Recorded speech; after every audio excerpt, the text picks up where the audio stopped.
We do have immediate escape available. What was that? Huh.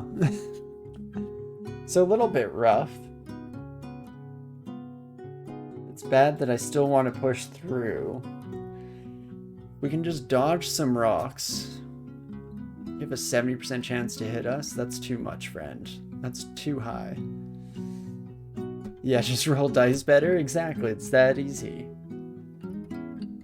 Just kill him, forehead. Just don't get hit. We'll do our best, because I am tempted to go through with this. The one thing we could do, if we think the Cyclops is the scariest we'll come up against, I don't think I've actually seen this volcano before. I don't recognize what's going on here.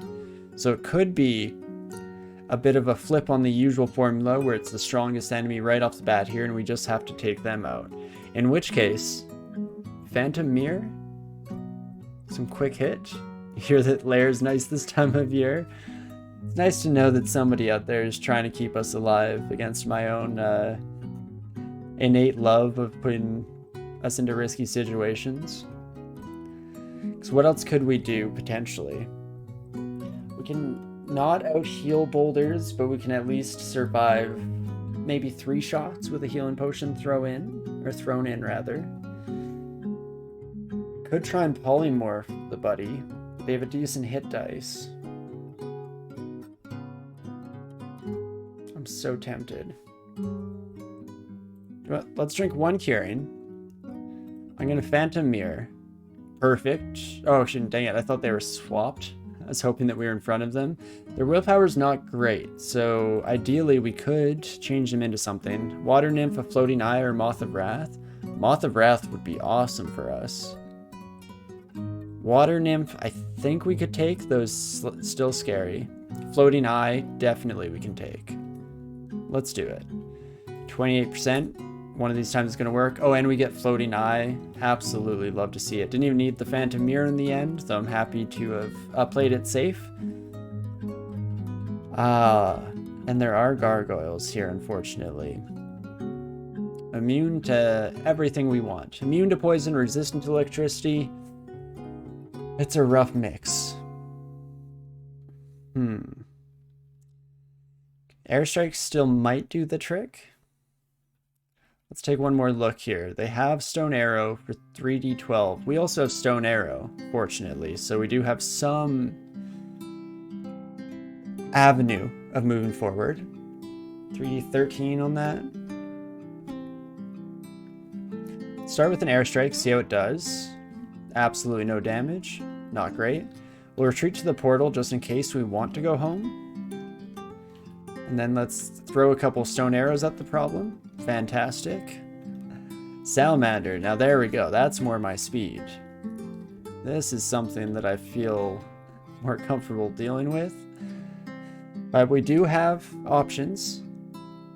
Of course, another Cyclops. Why wouldn't there be one? A Queen Bee, a Swamp Dragon, or a Harpy. Don't love a Swamp Dragon, that's for sure. What I think we'll do here is we'll quiver our Curari, try and hit this son of a gun with it. Definitely get the poison radiating. Ooh, the Salamander being between us and the Cyclops is absolutely huge. So now we're just going to shoot through the entire group here, and I think we got this under control. Not even too worried about Cyclops anymore. It's mostly these salamanders that are of concern. But we'll just quickly take them down. Not too bad. Okay. So a slightly scary volcano for sure. I'm still maybe feeling like it could have been a better option to just leave right off the bat. Kind of forgot how much regeneration we have. That's wild. But airstrikes will do the trick. Fantastic. Let's not hit ourselves with an airstrike. That'd be bad. So with our regeneration, we actually have a shot here. Since we can heal up from the large boulder hits before they have an opportunity to get another tossed in. But boy, is it going to be scary the whole time, for sure. There's a weird visual going on there as we're exchanging stone arrows both ways. All this EXP and loot? Nah. It is going to be a ridiculous amount of experience points, actually. That is a great point. Definitely no complaints from me in that department. Okay, Cyclops is so close to dying from poison. You know what, I'll airstrike you just to guarantee it, even though we might need that magic moving forward. Never mind, one stone arrow is going to absolutely obliterate that gargoyle. Perfect. Exactly as intended. Then you, friend, we definitely do the old-fashioned way. Just kite, kite, kite. And right, ignite poison. I put on that key. There we go. So we do see some heavy armor, flame resistance, not too interesting for us. And we do see a molten gargoyle. Okay, this is slightly scarier. Fortunately, we do have the stone arrow, which actually still has a chance of one-shotting this buddy here, since it does 3d13 damage. 3d15 on your bolt of magma. It's going to be a battle of attrition here. Hopefully we take them out though. Fantastic. The genie, if I can just close these doors real quick. Never mind, that's cool too. I guess we will fight. Probably want to airstrike you. Just guarantee we get those hits and can finish this fight off. Ooh, and everyone's coming now. We apparently caused a commotion and are bringing all the attention. Don't love you.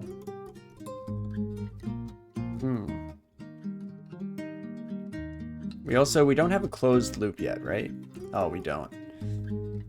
I was hoping that if we get out of this room, we could potentially run away from you, heal up, look to be in a slightly better position for the next encounter. Because Bolt of Magma and Force Lance are both going to hit quite hard. They do have a very short range, so we could hope to take you out before then. Mixture of poison and the like. Phantom Mirror is still inert here. Do we have anything else at our disposal? We have some healing. One last check just to make sure I can't get one shot. I cannot, even though it's very close actually.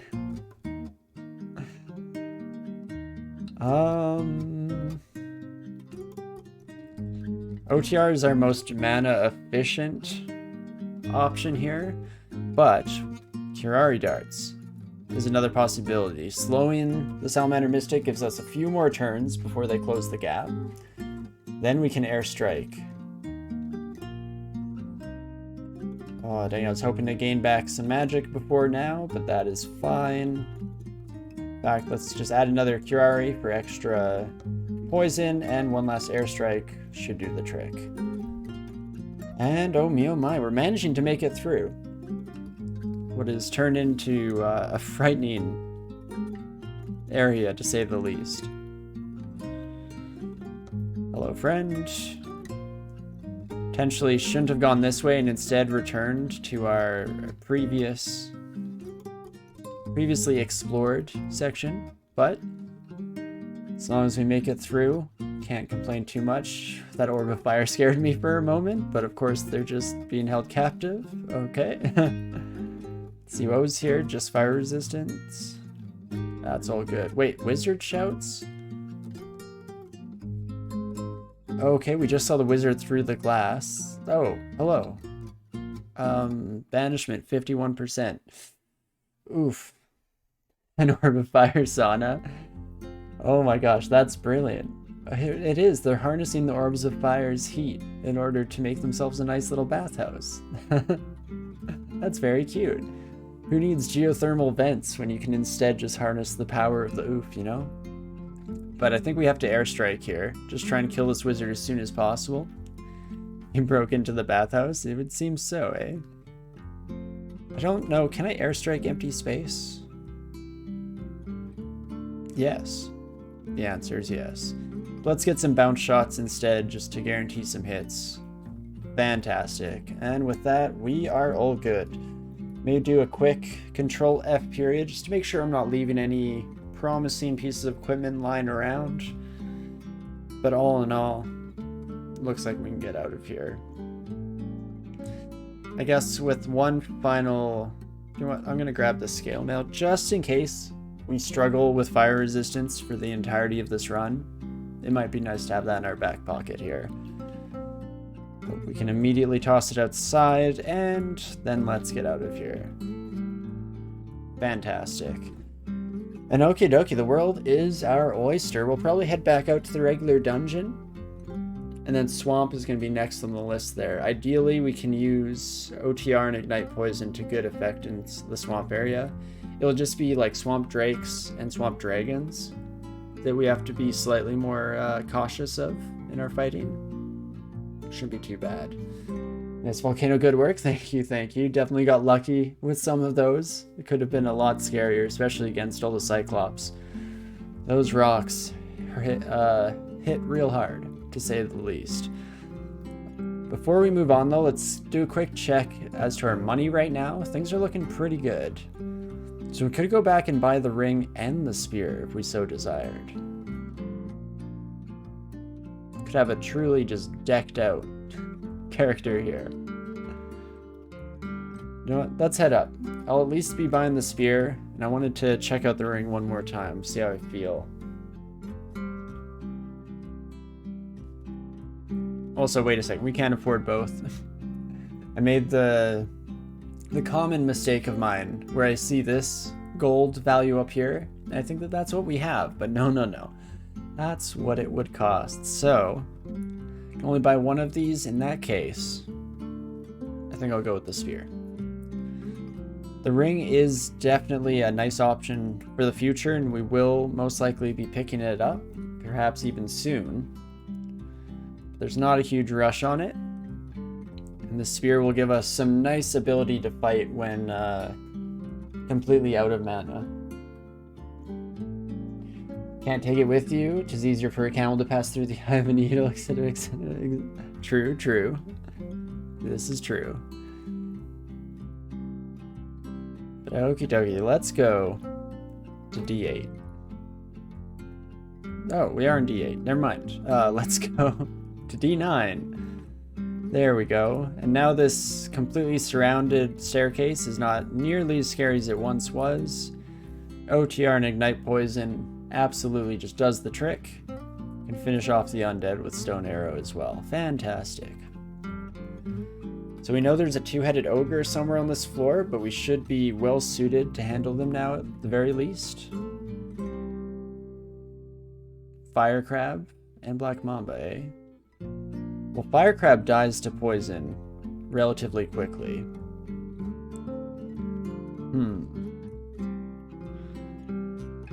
Black Mamba, on the other hand, might have to just do the old-fashioned way. Ouch, that hurt a lot. Your poison is already gone? What's up with that? Hey? Hey, game?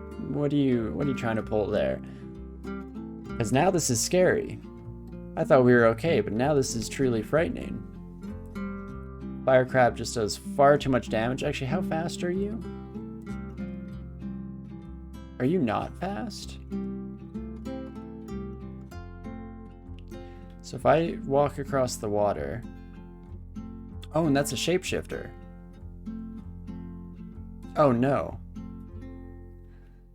This is bad. Yep. Even the one turn, hey? Holy crap. Okay, so I should have thought about that a moment more instead of just moving. Oh me, oh my. Oh, we're slowed too. Oh no. We might just be dead here. Oh no. It would be a blink situation if we had one. Hit at to see how much damage we'd take next turn. Let's take a look. We're lethally poisoned down to minus 15. Oof. So no matter what, I was pretty sure that we'd have to drink at least one heal wounds. Now I'm slightly concerned that that doesn't even get us out of it. Trying to think. If we healed and then hit Lig, potentially. But unfortunately, Death Drake, Shapeshifter, so strong. Oh my gosh, I miss when you were a Black Mamba, friend. But all there is to really do here is to just try and heal. Would Cure be stronger than heal on a bad wound? So potentially. My one concern there is how quickly we get re-poisoned with the miasma, because we're still in a miasma cloud.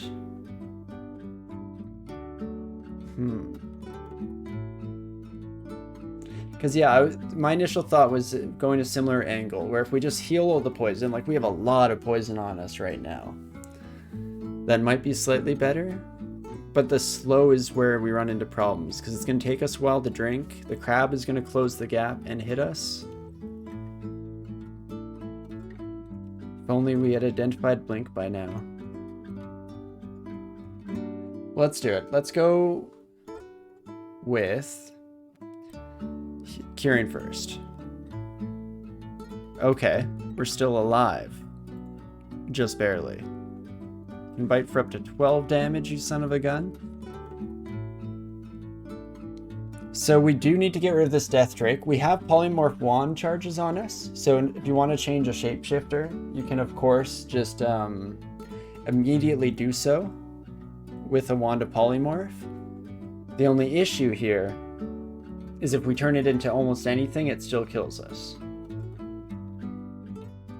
The Miasma Cloud also both got us into this situation and saved our life, because that's one thing I didn't consider. The Fire Crab's not going to close the gap to us because there was miasma everywhere. Why would you? Blink if we can. Unfortunately, we don't have it ID'd, and we have a lot of scrolls unidentified. So we could try one of these double wide stacks. Let's take a look at what is available, because Fear would save us as well. That might be nice.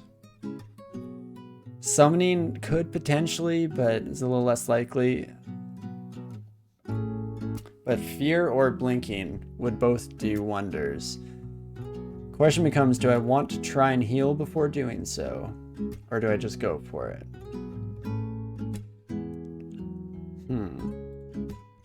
Slightly worried that you just miasma breath again the moment we do anything here.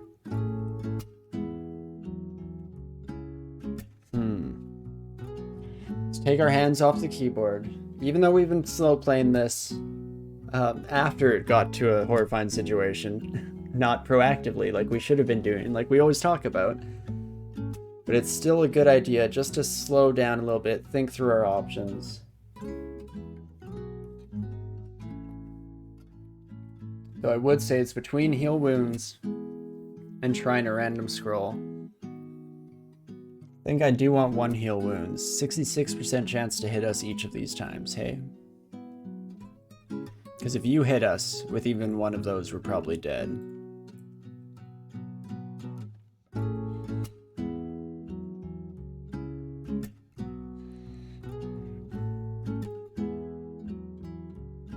Okay, I think I'm going to go with the potion. I mean, not a potion, a scroll. That's what these are called. Now, is it lucky or unlucky that this almost spells the city I live in? Let's do it. Scroll of Amnesia. Oh no. Am I dead? I'm not dead. What the heck? There are also fire clouds now, so we're not going to get poisoned. It also says Keck. Oh no. Oh no, I didn't notice. Also, I don't even like Calgary that much, so I don't know why I put so much of my hopes and dreams in it. But now I think the Cloud of Flame kills us if we read something, unfortunately. So just out-heal any damage we take. We go down to 1 health. Aww. That's positive thinking. Can't be poisoned because we're on fire. Indeed. And unfortunately, we do meet our end here to this tricky little chamber. If only we'd been a little more proactive. As soon as we saw the Black Mamba, should have just been running away instead of trying to fight and cast some spells, but hey, That's all good. We knew this was cursed. We got too many good things. That's the important DCSS logic to always keep in the back of your mind is contrary to what you may think, good equipment is bad because then you're just guaranteed going to bite it, most likely in a very embarrassing, slow, painful fashion like we just witnessed there. But hey, that's all good. We still tried and we had a good start at the very least. And it gives us an excuse to use some more of the fun names that we've come up with, right? So, hey, it's all about the silver lining. Tengu is rough. Indeed, yeah. That can definitely be tough. I feel like just the way I approached that, we're likely to die no matter what our character was there. Just unfortunate how we went about it, but that's fine. The killing blow just being 3 damage. It was so close to making it through that in one piece. Should have gone for the scroll read, it turns out. You mean, is it Tengu and Cash of Gozek time so we win? So that was definitely my plan, is if things started to feel a little bit desperate, we'd go Tengu and Cash. Go with the good old Gozek. Some greed is good to rope in another victory. Which, I mean, I'm interested. I think I'm down to do it. Just get ourselves a decent roll going, especially since we just used up a bunch of loot luck there. So we might want Gozek in our back pocket so we can buy our way to victory the way that the RNG gods intended it. You were thinking that holding off that long on idling all those scrolls was rough too?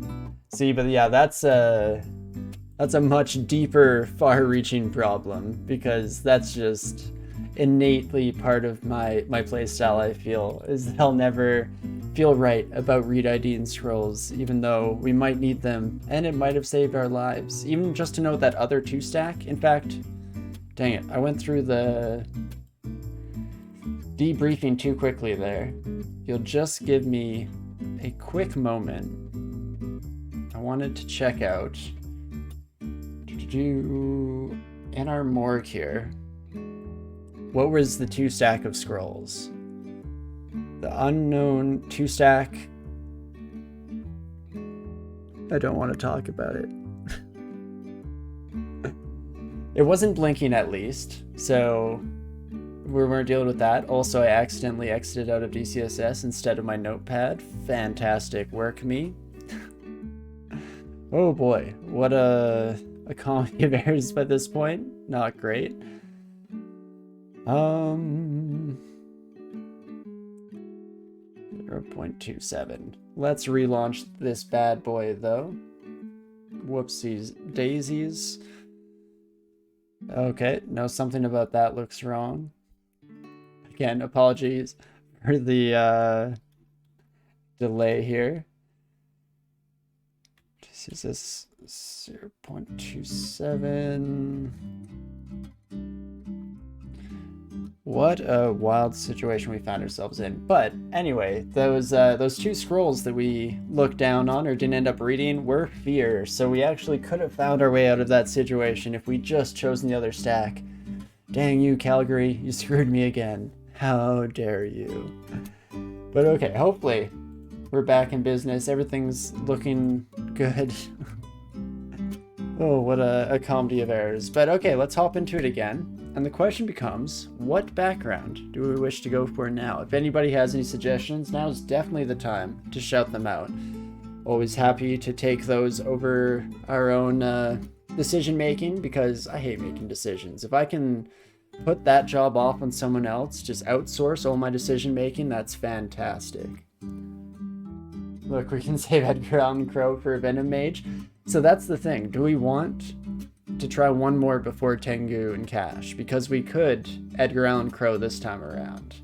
Oh, did you come in literally out of character, Jen? You did ram me through. Unfortunately, we just lost a very promising Tengu, putting an end to our victory streak. The humanity of it all.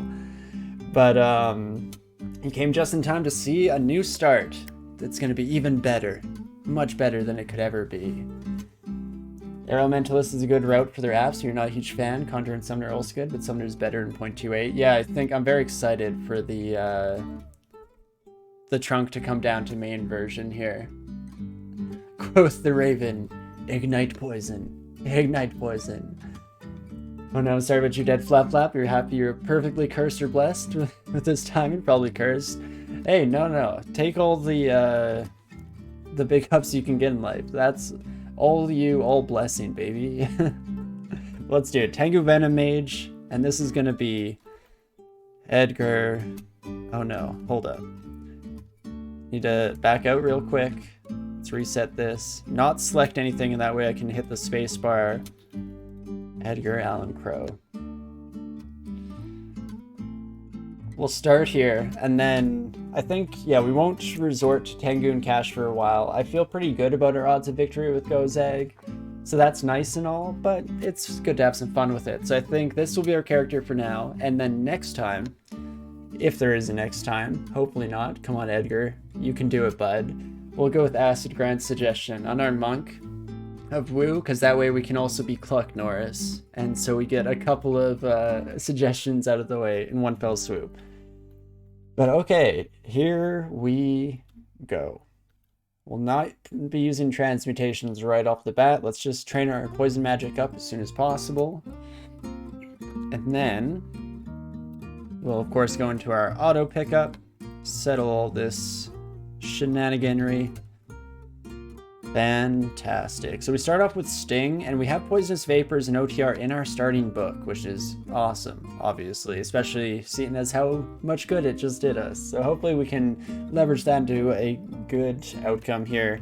Should also do a quick morgue dump so that I can pop over here and steal that seed. This time I'm gonna move it so that the X isn't right by my exit for DCSS. Won't make that mistake again twice on the same stream if possible. That would be nice.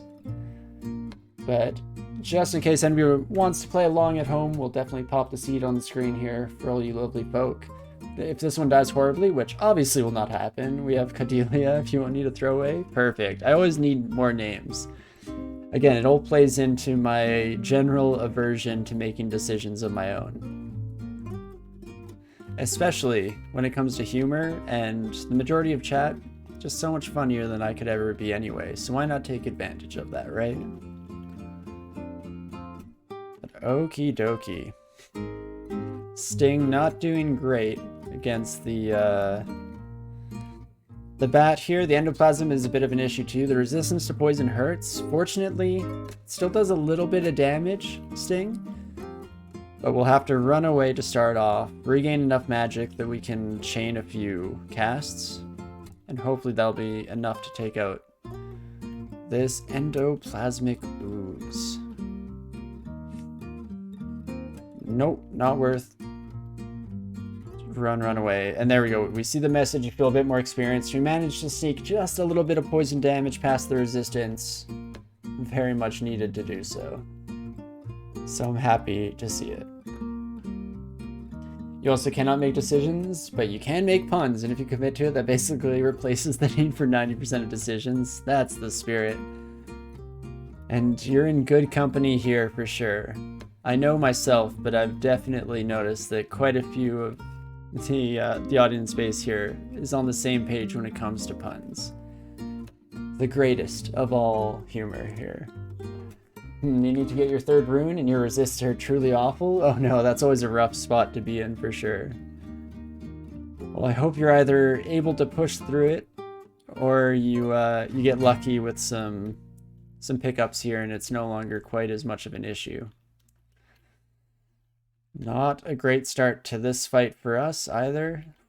Jeez Louise, please don't touch me. Leave me alone, please, thank you. It's all these fast critters that are the problem, of course. But we strangled the ball python with our bare hands. Okay, I'll take that. Let's immediately go, though, and pick up a dagger. Definitely would like that. So we have something in our hand. Don't have to resort to the strength in our... It's not talons. Our feet are talons. What is a Tengu's hands like? Or what are they like, I guess I should say. Proper grammar and all that good stuff. This kobold has a dagger of distortion. I don't love that. We're definitely keeping our distance from you, friend. Though ideally close enough that we can just keep poisoning. And you know what? Sure, I'll take this dagger. Oh, no, I won't. Oh my gosh, my brain. I forgot for a moment how distortion weapons work. Fortunately, the game has my back for me. Of course, unwielding that could have sent us on a one-way trip. Whoops. Got so excited there, too. Oh no. Almost wielded it. Yeah, if the game was not holding our hand, would have been rough. You think Tengu have just fingers? You always picture them with long, sharp nails. Because would they have just a light, like, spattering of feathers kind of going out towards their hands that get a little more fleshy there? Or would they have complete coverings, so it's like almost as if their wings morphed into hands, like halfway, you know what I mean? These are the hard-hitting questions, the important journalism that we have to get to the bottom to over the course of our adventures through the dungeon. It's important to know these things and to figure out the true meaning behind it all. Sir? Oh my gosh. This hobgoblin is unhittable.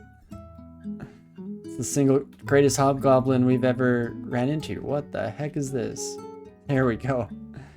Me oh my. Bird people in D&D are actually six-limbed animals, like angels, you think? Oh, cool. Wait, like Kenku? Are Kenku, they have 6 limbs? Oh, because they have wings, arms, legs. I see what you're saying now. I got there eventually. I was thinking, they have 4, like, half wing, half arm hybrids? What the heck?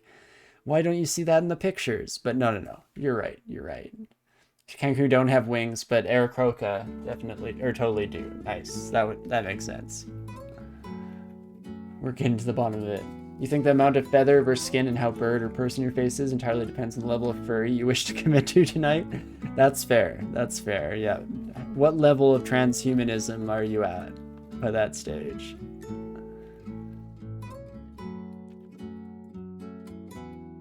But okie dokie, we're heading down. There is the Fated Altar, which we could go to, and again, I'll open the floor. If people want to see some Zane, we'll do the Fated Altar. But the thing that I realized right after sighting the altar there is that we could have a nice little bit of a theme rolling for us here, because first character didn't find Dithmenos. But Edgar Allan Crow, I mean, if anyone deserves to have a shadowy umbra that follows them around at all times of the day, beating like that dang telltale heart, I think we've got our character. So, I might hold out for Dithmenos on this son of a gun. It's just too good to pass up. Sometimes the theming just hits too hard, you know? We got the Fire Elementalist starting book there, which always tempts me to do a bit of a swap. I do love me my fire spells, but it's nice, again, to stay within theme, at least for a little bit here. And it shouldn't change too much in terms of our overall chances of success. We can definitely just keep poisoning this son of a gun and run away. Yeah, get spooky. That sounds like a ring endorsement to me. I'll take it. There's ever a time, right? But okie dokie, this time around we're seeing a much more accurate representation of how the early dungeon generally goes for Tengu, I feel. Where every fight, even against an unarmed hobgoblin just swinging their fists around in a panicked rage, still almost enough to kill us, as much as I hate to admit it. And by that extension, Sigmund is a huge no-no. I don't think so. Not today, friend. Coco, we have to hit at least once, and then poison should do the trick. Fantastic. And now we're just going to hold out hope. Okay, let's not have 4 different enemies come into line of sight in a single turn. That seems bad. Poison will kill you, so I'm just going to delay by walking around. Jeez Louise. Again, much better representation of how it normally goes starting off at Tengu. Hobgoblin's almost killing us. Our first adder being an absolute nightmare. This is what last round was missing. This is why last round was cursed, but this time we're dealing with the right amount of struggle early on here. And hopefully that leads us to better luck in the future instead, right? That's how it works. Come back to a new character, you're gonna assume you won that run in the past hour and decided to redo it so you could watch. Yeah, I found Tengu was just too easy, you know? And if we really want to deserve the 4-win streak, then we gotta push ourselves to win twice in a row, of course. Definitely. You know what? I like that idea so much. I'm also gonna headcanon that and believe that we won the last round.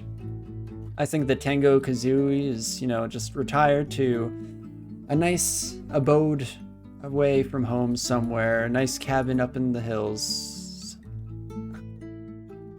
Edgar, no, not like this.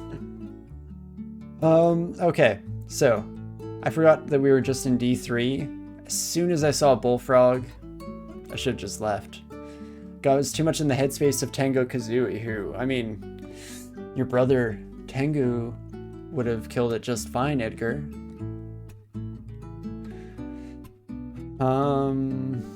Edgar, no, indeed. We have potions. We have 5 potions. Just because this has worked out for us in the past, I think we got to go through with it. We know that we have 4, 8, 12, 16, 17, a 2 in 17 chance to survive. Modified slightly because we only have 5 potions in us. Gonna be a full Tengu retirement home at this rate. Yeah, I hate to admit it, but it's possible. But not really, because this is heal wounds. It was a potion of experience. Wait, does that give us health? Everything into fighting? Puts fighting up to 11. What if I focus that? Then can I learn like a little bit of poison magic on the side? Still brings us up to 9. How much health does this give us? Leveling up and hitting fighting. Let's find out.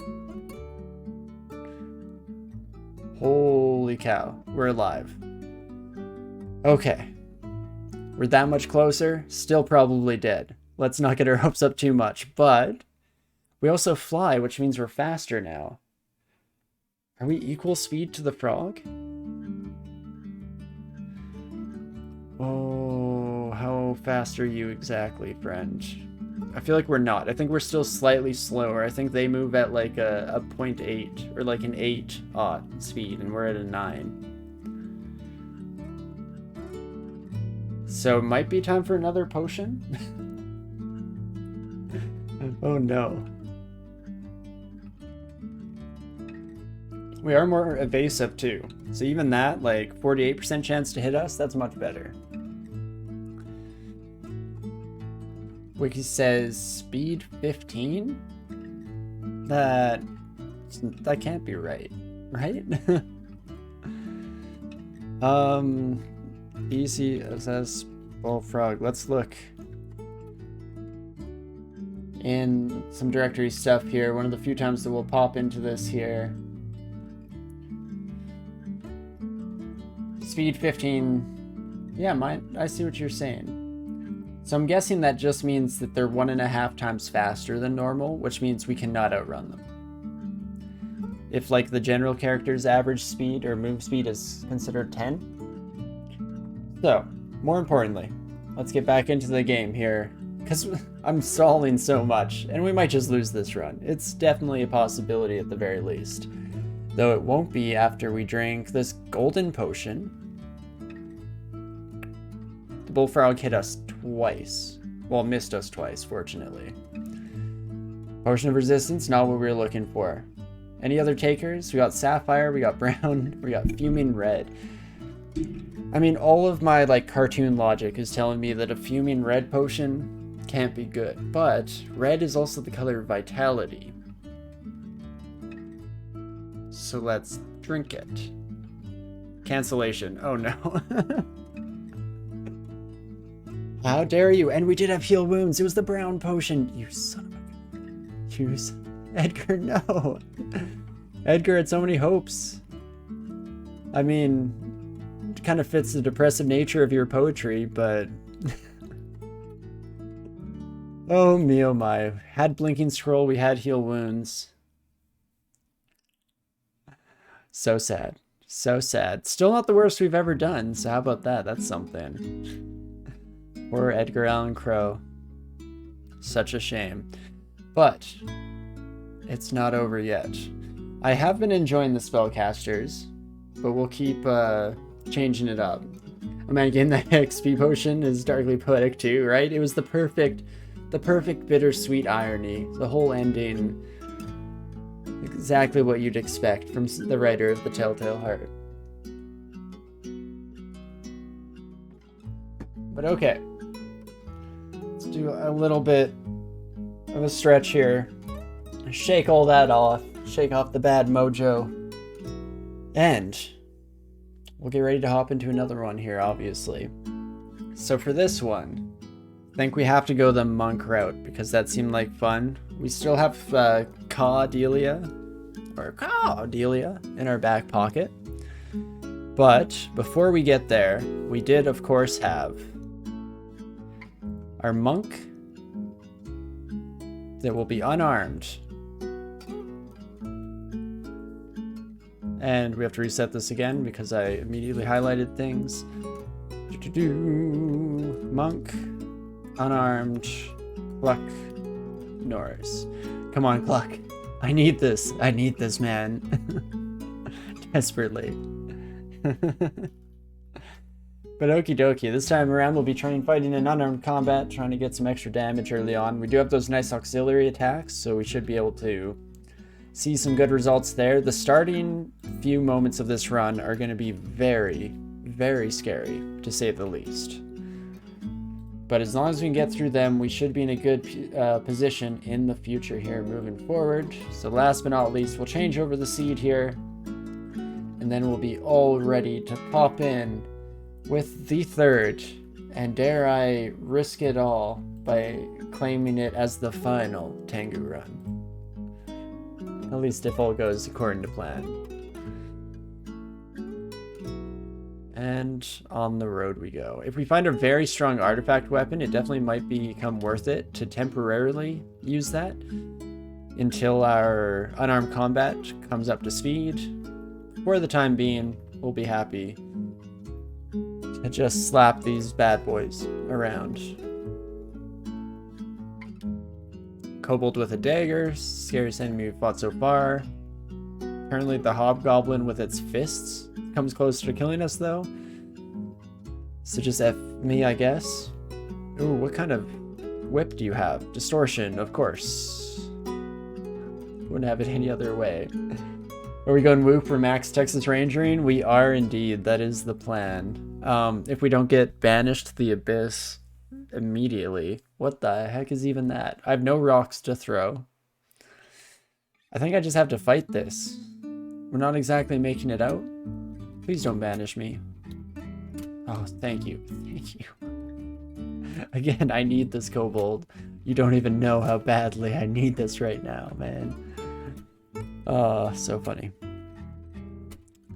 But somehow we're still in one piece, even against some of these stronger monsters. So I'll take that as a good omen, a good piece of prophesizing for the future of this run.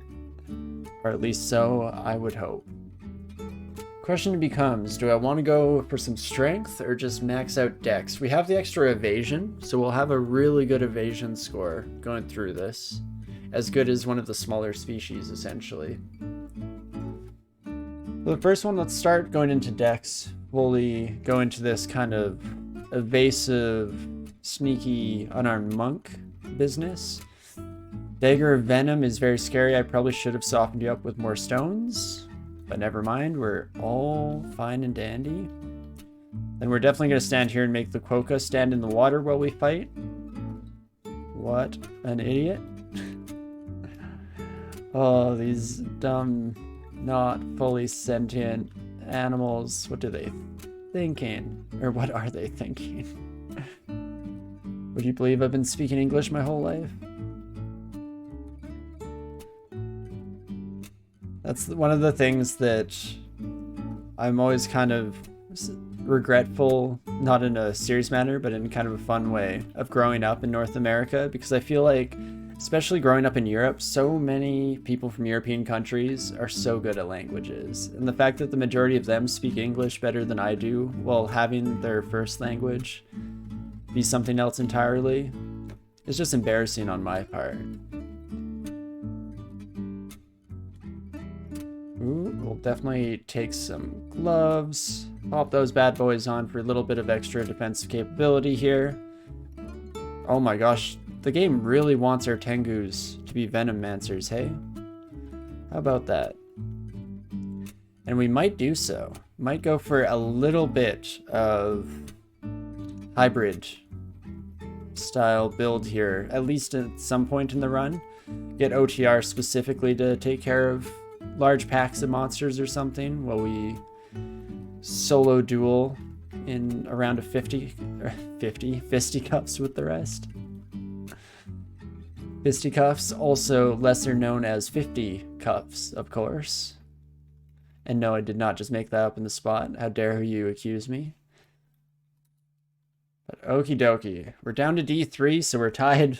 We're tied with good old Edgar. Wow. Incredible stuff.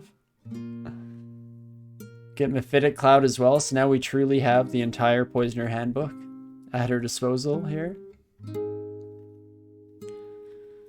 Not too bad. You can see we're definitely having a much easier time in the early section of the dungeon. Able to tab our way through the majority of these fights without too much trouble. But there's always a little bit of an interesting trade-off. Whenever you have an easier time during a section of the game, it generally means that a separated section will be harder than expected. And in this case, our later game gets a bit trickier without all the blasting casting. But hopefully we can get it all figured out before then, and we should be okay.